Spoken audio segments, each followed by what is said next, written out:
Buenas tardes, en el día de hoy vamos a adentrarnos en el fascinante mundo de la genética. Exploraremos su definición, su importancia y algunas teorías clave que han revolucionado nuestra comprensión en la evolución y la herencia. Comencemos. Primero es importante saber qué es la genética. La genética es la rama de la biología que estudia la herencia y la variación de los caracteres de los organismos. En pocas palabras, se ocupa de cómo se transmiten los rasgos biológicos de una generación a otra.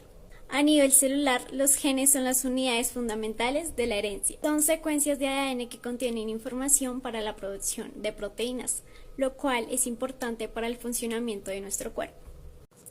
Ahora echemos un vistazo a algunas teorías fundamentales de la genética. Primero tenemos la teoría de la herencia de Mendel, desarrollada por el monje austríaco Gregor Mendel en el siglo XIX. Mendel estudió las características conquistantes y descubrió que los rasgos se heredaban con patrones predecibles. Sus experimentos sentaron las bases de la genética moderna y establecieron conceptos de los alelos dominantes y recesivos. Luego encontramos la teoría cromosómica de la herencia. A principios del siglo XX, científicos como Thomas Hunt Morgan descubrieron que los genes se encuentran en los cromosomas, estructuras en forma de hilos que se encuentran en el núcleo de nuestras células. Esto abrió una nueva comprensión de cómo se transmiten los rasgos a través de las generaciones. Además, la teoría de Darwin tiene un papel importante en la genética. Darwin propuso que las especies evolucionan a lo largo del tiempo mediante un proceso llamado selección natural. La genética demostró evidencia sólida que respalda esta teoría, demostrando cómo los cambios en los genes y la variabilidad genética son cruciales para la adaptación de las especies al entorno. Teoría de la mutación. Hugo de Birch, Kat Correns y Eric Bond fueron algunos de los científicos que contribuyeron al desarrollo de esta teoría. Propone que las mutaciones, cambios en la secuencia del ADN, son la principal fuente de la variabilidad genética en los organismos.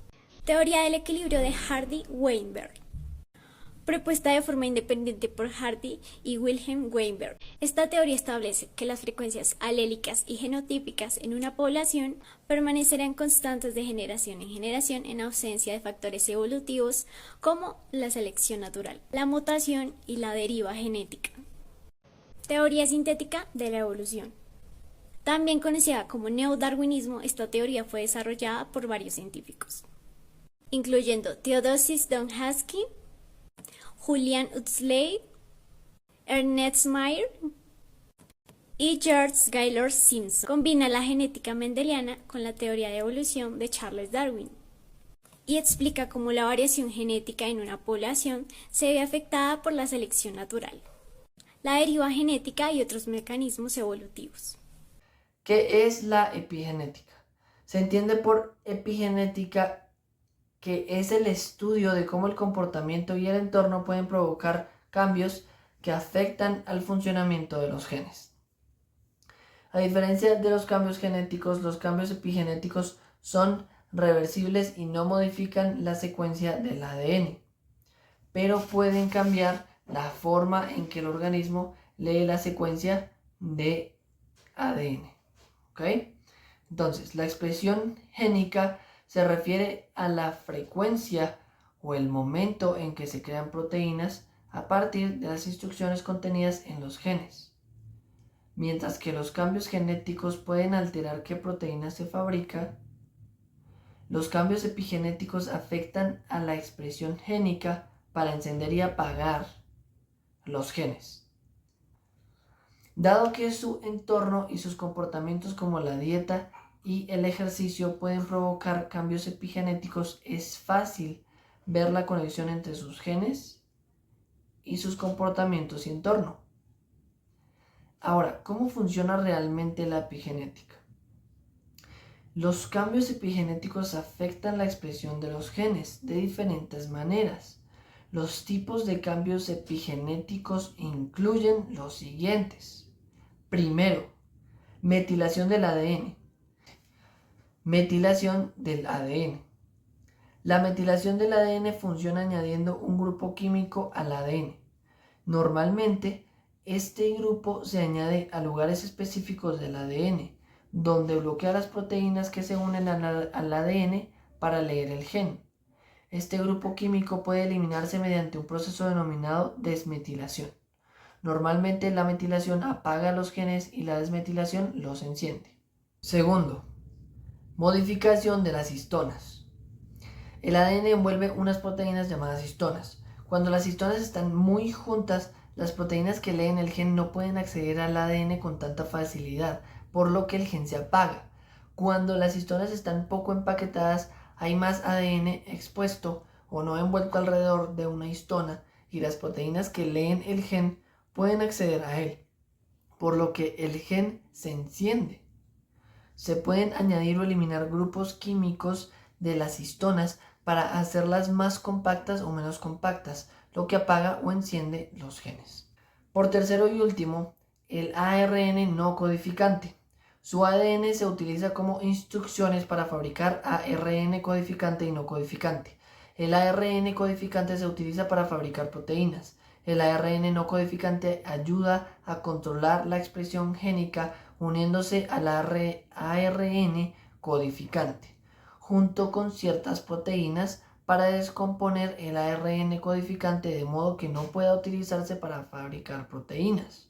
El ARN no codificante también puede reclutar proteínas para modificar las histonas y activar o desactivar los genes. Este es un tema extenso, por lo cual no vamos a hablar aquí acerca de todo lo que tiene que ver con la epigenética.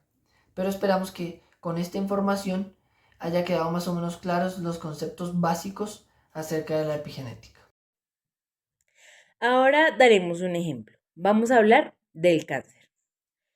El cáncer depende de ciertos genes y los genes nosotros los adquirimos a través del tiempo o heredados. Debemos tener en cuenta que nuestro ADN hoy día está conformado por genes que fueron mutados anteriormente, como, como mutados con nuestros padres, nuestros abuelos y demás antepasados. De estos genes dependen ciertos comportamientos o el hecho de adquirir algunas enfermedades, depende si los genes son fuertes y heredables o no. En este caso vamos a hablar de algunos genes, como lo es el BRCA1 y el BRCA2.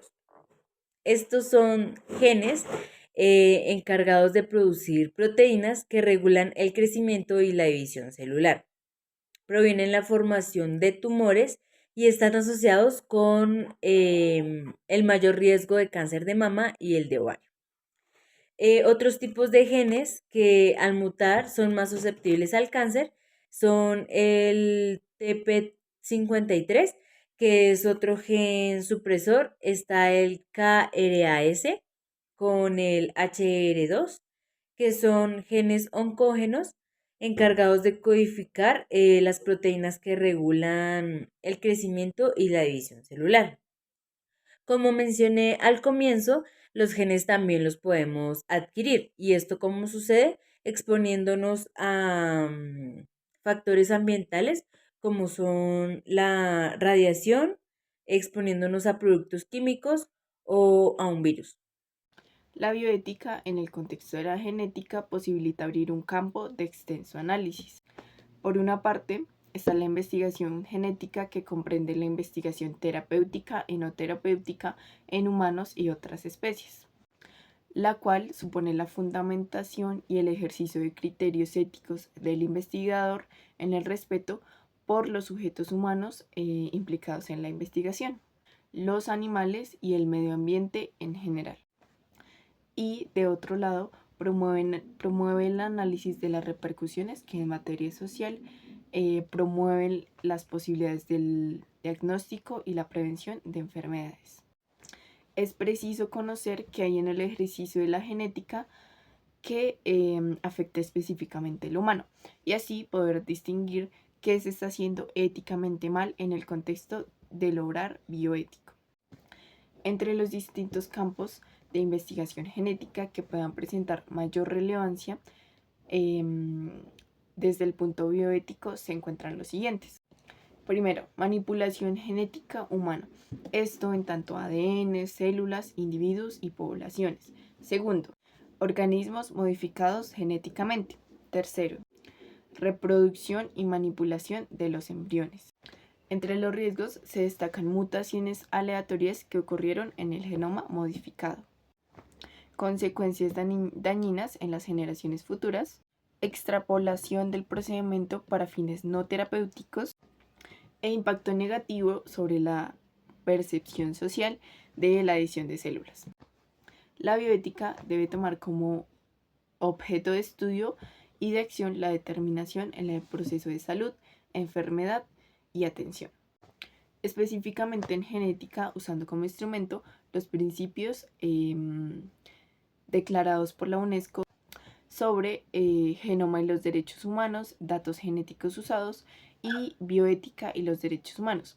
Quiero aclarar que estos son los principios éticos fundamentales declarados por la UNESCO. Entre los puntos mencionados encontramos que la información genética no debe ser usada para la discriminación. El derecho a la salud debe incluir los problemas genéticos. La privacidad y confidencialidad de la información debe ser protegida. Las pruebas genéticas vinculadas a la salud deben ser voluntarias. El asesoramiento genético debe promover la autonomía y la decisión de los pacientes. Las decisiones reproductivas deben ser autónomas. La investigación en genética debe ser orientada al beneficio del hombre, esto con fines o de diagnóstico o terapéutico. Debemos entender una cosa y es lo que se busca un poco desde la bioética o desde estos principios bioéticos y de respeto. Y es que el ideal de la genética y la bioética es conseguir que la investigación en genética esté direccionada y orientada al beneficio del hombre.